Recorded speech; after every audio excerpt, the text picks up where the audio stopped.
All right, so if you're running SAP HCM on-premise, listen up. Your system, it's got a deadline. And honestly, the decisions you're about to make, well, they're going to shape your HR tech for the next decade, easy. So let's break down exactly what you need to know. And look, these dates are coming up way faster than you think. First up, the end of 2025. If you're already on S4HANA, your rights to use that compatibility pack, the thing that lets your old HCM functions even run, they expire. Gone.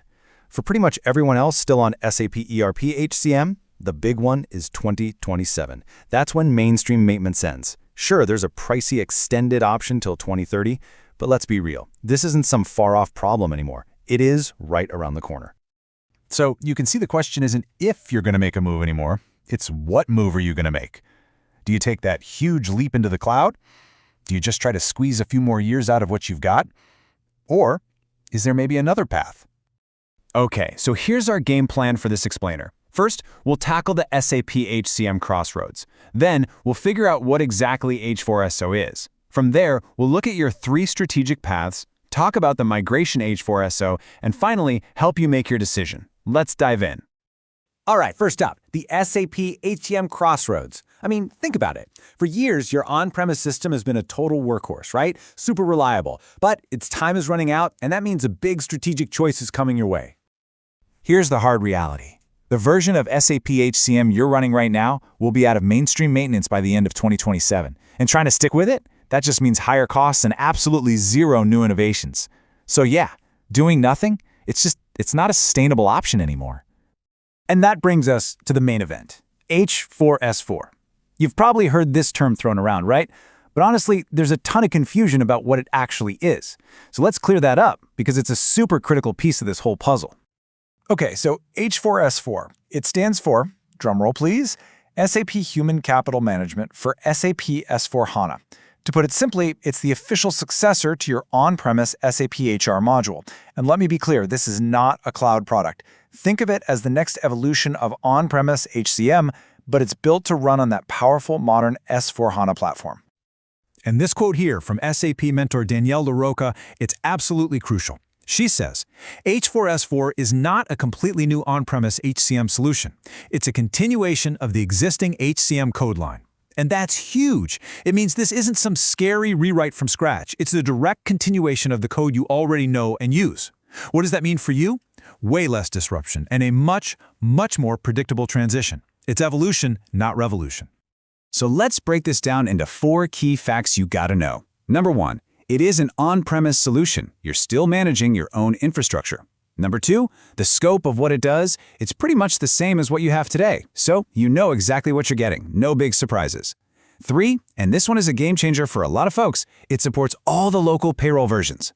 And finally, number 4, its whole purpose is to be a bridge. It gives you a safe place to land on a modern platform while you figure out your long-term plan for the cloud. Seriously, that bridging technology idea is the perfect way to think about S4S4. It gets you over to the S4HANA platform, which is supported all the way out to 2040. That gives you a much longer runway. It modernizes your core tech, and most importantly, it buys you time. Time to plan a really thoughtful, strategic move to a full cloud solution like SuccessFactors when it actually makes sense for your business. Okay, so now that we know what H4S4 is, let's look at how it fits into the real choices you have to make. Because once you get H4S4, you'll see it actually opens up 3 really distinct strategic paths for your HR systems. Let's just look at the options laid out here. First, you've got H4S4 on-premise. This is your minimal disruption path. You keep your core HR and payroll right where they are. Then, you've got PCE, the private cloud edition. This basically lifts your current system into a cloud infrastructure, but without totally changing your business processes. And finally, you can go all in on innovation with SuccessFactors. That's the true public cloud solution, and it's where SAP is putting all its new HXM ideas. But it is a much bigger transformation project. Okay, let's make this super practical with a scenario. Imagine your company. You guys live and breathe personnel administration, time management, and especially complex payroll. You're just not focused on digitizing all the talent management stuff right now. For you, S4S4 is a perfect fit. It secures all your critical core processes on a modern platform, and it doesn't force you into some massive change you're not even ready for. But what if you are ready for the cloud? Let's say you use core HR, but your processes are pretty standard, and you're really craving that modern, slick user experience. Well, in that case, the path is clear. You move to SAP SuccessFactors Employee Central. This totally positions you to take advantage of the entire suite of cloud-based talent tools later on. Now, what if you're somewhere in the middle? This is where it gets interesting. The hybrid scenario. Maybe you use some older modules that are being phased out, but your payroll is super complex and it just has to stay on-premise. The answer? A hybrid model. You move your talent stuff, like learning, over to SuccessFactors while you keep running your rock-solid payroll on H4S. You really do get the best of both worlds. All right, so let's say you've decided HS4S is part of your plan. Awesome. The next big question is, how do you actually get there? Because the migration itself is a real project, and it needs some careful planning. You've basically got two main ways to go about it. The first is brownfield. Think of this as the classic upgrade. You're just updating your existing system, which is fantastic if your current setup is already clean and stable. On the flip side, you've got greenfield. This is all about cutting off old habits. You build a completely new S/4HANA system from scratch and only bring over the most important data. It's the perfect chance to simplify things if your current system is a bit of a mess. And of course, there's a third option, a middle ground, that a lot of people call a hybrid or bluefield migration. With this, you start with a fresh system, but then you selectively copy over just the programs, data, and customizations you know you still need. It's a really balanced approach. You get that clean start without having to throw away all your valuable history. Now, while every project is going to be a little different, a successful migration usually follows a few key steps. You always start with a readiness check to see if your system is even suitable. Then you define your strategy and get the licenses sorted. After that, you do some pre-projects, like archiving old data, and you absolutely have to build a sandbox to practice and find problems early.